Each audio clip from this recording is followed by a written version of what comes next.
Ceann Cearlan. Thank you, Minister. And while I appreciate government is attempting to ensure that every possible measure is being taken and examined to reduce spinal surgery, waiting times in CHI at Crumlin and Temple Street, which does include exploring transfer of a small number of patients with complex spinal surgery needs to appropriately skilled centres in other countries. And maybe, Minister, you could fill us in on that, like what's the timescale or what is the action for that going forward? Because, you know, one thing we have learned, you know, our children are our future, and I think it's very important that we have a proper communication and information for families, and maybe you might come back to me on that. We must immediately address capacity through the implementation of the Scoliosis and Spina Bifida Action Plan. It is not enough to tell a parent watching their child suffer that, I think approximately 257 surgeries maybe last year. You know, Minister, these are children and they're human beings, and they are being left untreated and not looked after by our healthcare system. And you know, the parents are tired, they're burnt out, and they still have to fight. And I believe it's the system. I believe it's the system is failing, and I believe we need to address the system and make those changes in the system. The review as well, I believe proposed, I think it's not enough. I believe it's not wide enough. I think the parents, the patients have to be listened to more. For too long they have been unheard, and they are not being considered, I believe, adequately right now. Not only are their children left on really long waiting lists, they are not being supported locally to ensure as best a life as possible while they wait.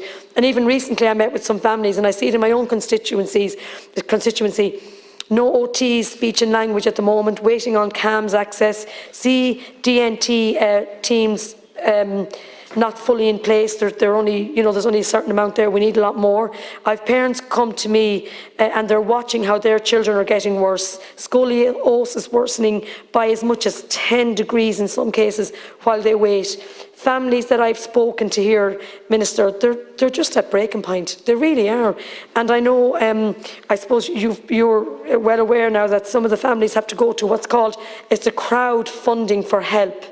Families need support. And this is a new thing now as well that they have as well. And, you know, Minister, we have to really listen to these families. Another question I want to ask you, I know an additional operating theatre is opening this week at CHI at Temple Street on the 29th of September. Can I just ask you about staffing, what staffing is in place, the aftercare team, the step-down service?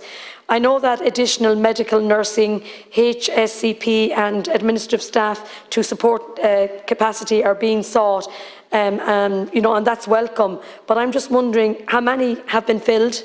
Will it be in full capacity when it opens? Is it 100% that it will open on the 29th of September? Minister, I do understand, and I really believe that the Minister, Donnelly, and yourself are fully committed, as is the government, to try and sort, you know, I think is a horrific situation for children to have this operation. They should not be waiting. And, you know, I do know the staff, they work extremely hard. And, you know, nurses and staff, the doctors, they get attached to children too. And they see children there that are waiting and they're, you know, that I believe shouldn't be waiting for this operation. So, Minister, again, I just feel that this needs to be sorted now. I believe we need to do all we can. I believe the parents, the patients, have to be listened to. I think communication to me is going to be the key here, and information. And I believe, if anything going forward, that we need to all work together to make sure that this is really, really, I believe, Minister, sorted now, that we get this done as quick as possible, and all of us working together to make sure that those families are going through this with these children, that we do our best as we can to support them. Thank you.